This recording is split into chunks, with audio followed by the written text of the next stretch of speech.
You know what? You're right about that. And that's the quote of the day.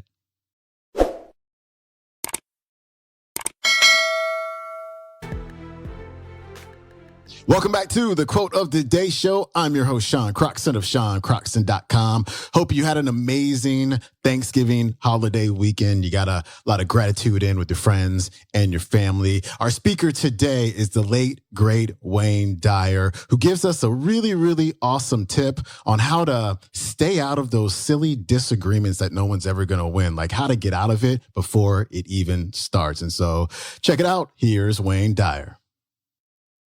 But I want to give you something that I think will help you to eliminate conflict from your life forever. And it's 4 words.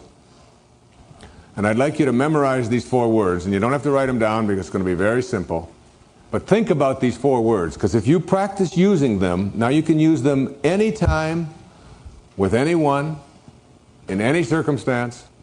You can use them with your spouse, you can use them with your business partner, you can use them with a waiter, waitress, you can use them baggage handlers, rude people who are not taking care of you the way you want to be in a restaurant, whatever it might be, you can use this. Here are the 4 words.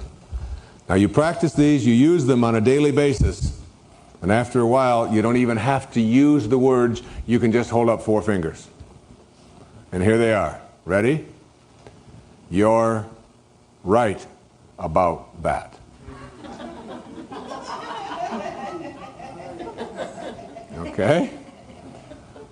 You're right about that. Now this, to me, is the worst audience that I think I've ever been associated with. I can't imagine a group of more boring and dull people than I've encountered over here today talking to you all day. Now, the beauty of this is that it doesn't make the other person right. Okay, my wife and I practice this all the time. We're getting very, very good at it. Now, she's still just as wrong as she's always been. Don't get me wrong. She's still wrong. But she believes that she's right. And that's what the ego needs. Now, if you ask her, she'll tell you the very same thing. That I'm still as wrong as I always have been, but she allows me to believe that I'm right. So what is it that the ego needs that the higher self doesn't need? The higher self just wants peace. The ego, the part of us that believes that we're separate from each other, from God, from our environment, this part of us that dominates our lives wants something else.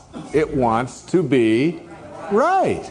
So you let people believe that they are. It doesn't make them right. It just gives them the opportunity to believe that they're right.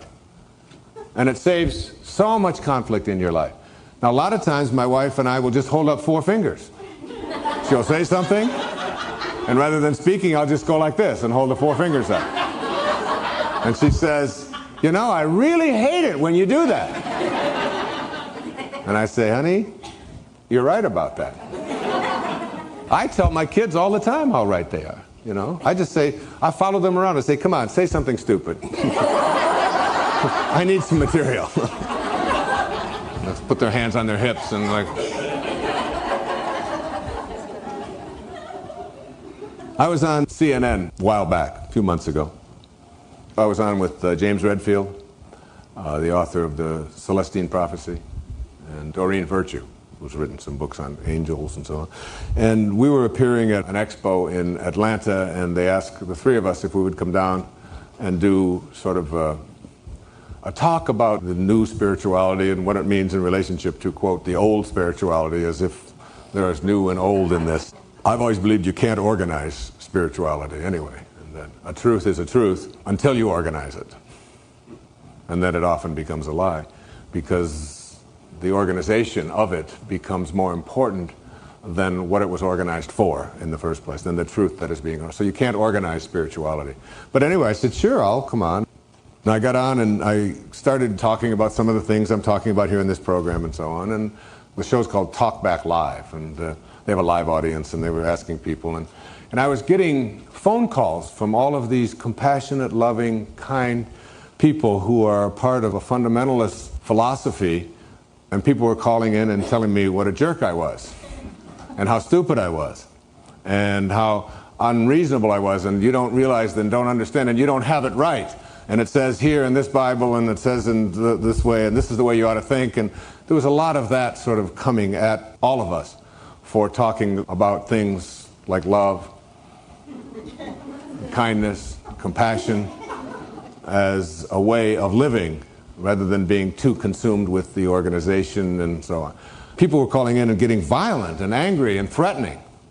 And every time they would do it, I would say, you know, you're right about that. That's a very good point you're making. And that was it. It's like trying to pick a fight with somebody who won't fight with you.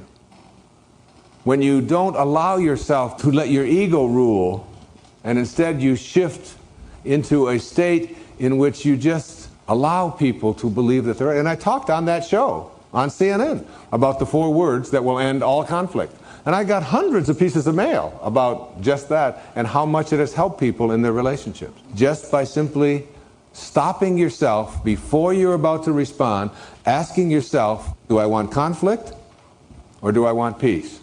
And then letting the person know that they're right. You're right about that. It's so easy. It's so sweet. And it doesn't have to be something that you do disrespectfully. It doesn't have to be a gimmick. You can use variations on the theme. I've never considered that before. You know, you're making a good point. I acknowledge what you're saying. But you have to free yourself from this need to make somebody else wrong. All right, that was Wayne Dyer. That clip comes from Wayne's audio program called Applying the Wisdom of the Ages, Eternal Truths to Transform Your Life. That's available on audible.com as well as nightingale.com. I will see you tomorrow with another quote of the day. Peace.